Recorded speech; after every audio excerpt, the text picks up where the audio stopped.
Assalamualaikum warahmatullahi wabarakatuh. Perkenalkan, nama saya Muhammad Taufik Fajar Maulana dengan NIM 2119040. Pada kesempatan ini akan memaparkan materi presentasi tentang cybercrime dalam masyarakat sebagai pemenuhan tugas ujian akhir semester mata kuliah komputer dan masyarakat. Baik, perlu kita ketahui terlebih dahulu apa itu cybercrime. Jadi secara bahasa, cybercrime itu berasal dari bahasa Inggris, berasal dari dua kata, yaitu cyber yang berarti dunia maya dan crime yang berarti kriminal atau kejahatan. Sedangkan menurut definisi, cybercrime adalah kejahatan yang dilakukan menggunakan komputer dan jaringan internet, termasuk aktivitas yang dilakukan melalui internet yang bertujuan untuk mencuri, merusak, atau mendapatkan keuntungan ilegal. Beberapa karakteristik dari cybercrime ini yaitu diantaranya adalah 1. Tidak terbatas oleh geografis. Maksudnya di sini adalah pelaku dan korban dapat berada di negara yang berbeda. Kemudian yang kedua yaitu anonimitas pelaku, yaitu internet memungkinkan pelaku untuk menyembunyikan identitasnya. Yang ketiga, sulit dilacak. Teknologi yang digunakan seringkali membuat pelacakan dan penegakan hukum menjadi rumit. Selanjutnya yaitu jenis-jenis cybercrime. Yang pertama adalah phishing. Jadi phishing ini adalah jenis cybercrime di mana cara kerjanya yaitu memanipulasi korban untuk memberikan informasi pribadi seperti kata sandi dan nomor kartu kredit. Karakteristik yang lain yaitu biasanya model phishing seperti ini penipuannya menggunakan email, situs web palsu atau pesan teks yang tampak sah. Contoh dari cybercrime jenis phishing ini yaitu seperti penipuan dari seolah-olah pelaku ini dari perbankan yang meminta persetujuan biaya transfer dengan mengeklik salah satu link yang menuju ke halaman yang sebenarnya dibuat oleh si pelaku itu sendiri. Ketika kita mengklik tautan tersebut dan memasukkan username dan passwordnya, maka si pelaku atau si pembuat aplikasi tersebut juga akan menerima informasi username dan password m-banking kita, kemudian dia gunakan untuk sebuah aktivitas yang ilegal seperti mencuri uang dan sebagainya. Kemudian jenis yang lain dari cybercrime ini yaitu hacking. Jadi hacking ini adalah sebuah aktivitas akses ilegal ke sistem komputer untuk mencuri atau merusak data. Pelaku dapat menanamkan malware atau ransomware untuk mengambil alih sistem. Biasanya teknik hacking ini dilakukan oleh orang-orang yang mahir di bidang komputer atau bidang IT. Seperti itu. Kemudian jenis cybercrime yang lain yaitu malware. Malware ini yaitu sebuah perangkat lunak berbahaya yang dirancang untuk menginfeksi dan merusak sistem komputer, termasuk virus, worm, trojan, horse, dan spyware. Salah satu kasus yang biasa kita temui di masyarakat tentang malware ini yaitu undangan digital.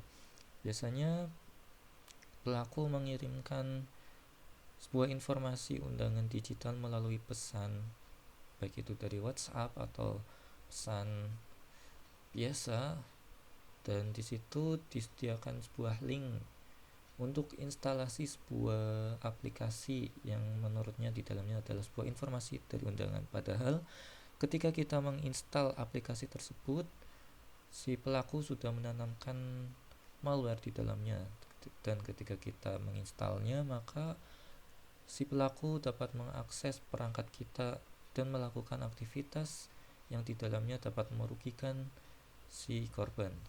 Kemudian yang keempat yaitu online fraud, penipuan yang dilakukan secara online seperti penjualan produk fiktif atau layanan palsu, termasuk juga skema investasi palsu dan penipuan lotre yang juga marak terjadi di antara kita, yaitu sebuah situs judi online yang menawarkan sebuah keuntungan yang wow, tapi ternyata setelah banyak orang yang tertarik memainkan di situs tersebut, ternyata lebih banyak ruginya seperti itu.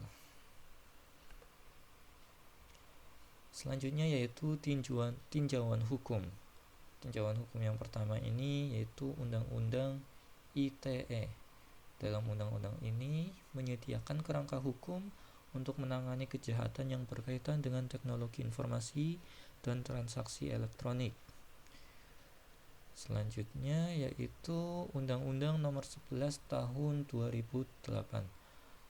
Dalam hal ini terdapat 4 pasal, yaitu Pasal 27 mengatur tentang pelarangan distribusi atau transmisi konten elektronik yang melanggar kesusilaan, perjudian, penghinaan, dan pemerasan. Selanjutnya yaitu Pasal 28 yang berisi mengatur tentang larangan menyebarkan berita bohong dan informasi yang menyesatkan. Pada Pasal 29 mengatur tentang larangan penyebaran ancaman kekerasan atau menakut-nakuti yang ditujukan secara pribadi melalui sistem elektronik. Dan yang terakhir Pasal 30 yaitu mengatur tentang larangan akses ilegal ke sistem komputer orang lain. Selanjutnya, upaya yang bisa kita lakukan untuk pencegahan cybercrime ini diantaranya yaitu melalui program edukasi untuk masyarakat mengenai ancaman cybercrime dan cara melindungi diri. Ini bisa dilakukan dengan menyelenggarakan acara-acara seperti webinar, workshop tentang pentingnya pencegahan dari cybercrime ini. Kemudian upaya yang lain yaitu kampanye kesadaran melalui media sosial, seminar, dan workshop. Untuk upaya ini juga dapat kita lakukan dengan pembuatan sebuah konten, baik itu desain, gambar, foto, ataupun video yang saat ini konten video yang saat ini bisa diakses dan disukai banyak orang. Kemudian selanjutnya yaitu implementasi firewall, antivirus, dan enkripsi data untuk melindungi sistem komputer. Dan yang terakhir yaitu pembaruan perangkat lunak secara berkala untuk menutup celah keamanan.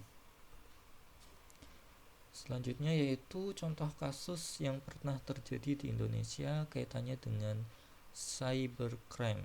Yang pertama yaitu kasus Bjorka yang terjadi pada 2022.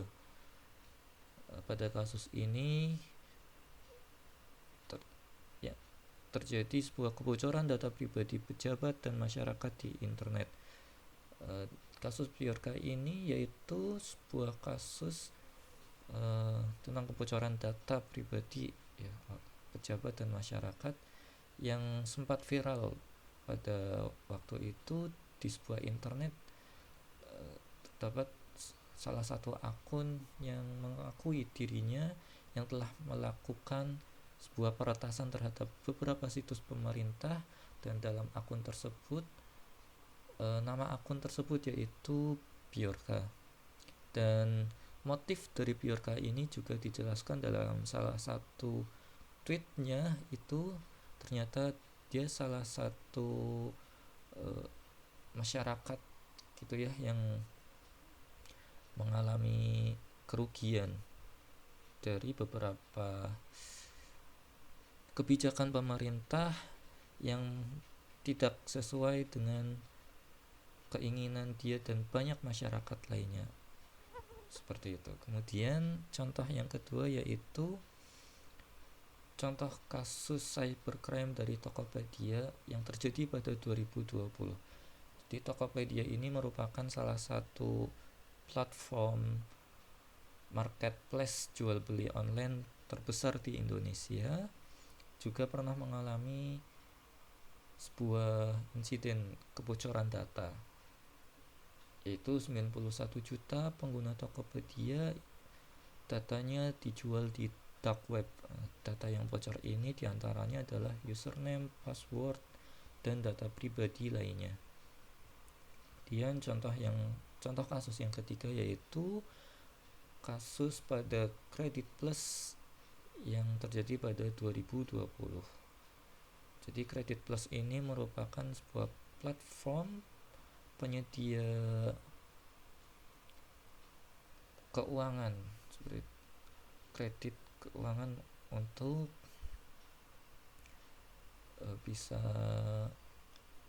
sebuah elektronik atau furnitur lainnya yang bisa dimanfaatkan untuk memiliki satu barang dengan pembayaran secara bertahap atau kredit. Nah, Credit Plus ini juga pernah mengalami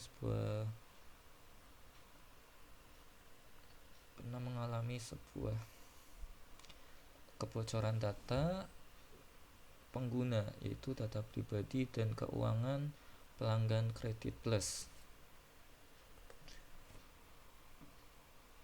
Baik, demikian presentasi yang dapat saya sampaikan. Terima kasih atas perhatian dan mohon maaf apabila dalam penyampaian terdapat kesalahan. Dari saya cukup sekian. Saya akhiri. Wassalamualaikum warahmatullahi wabarakatuh.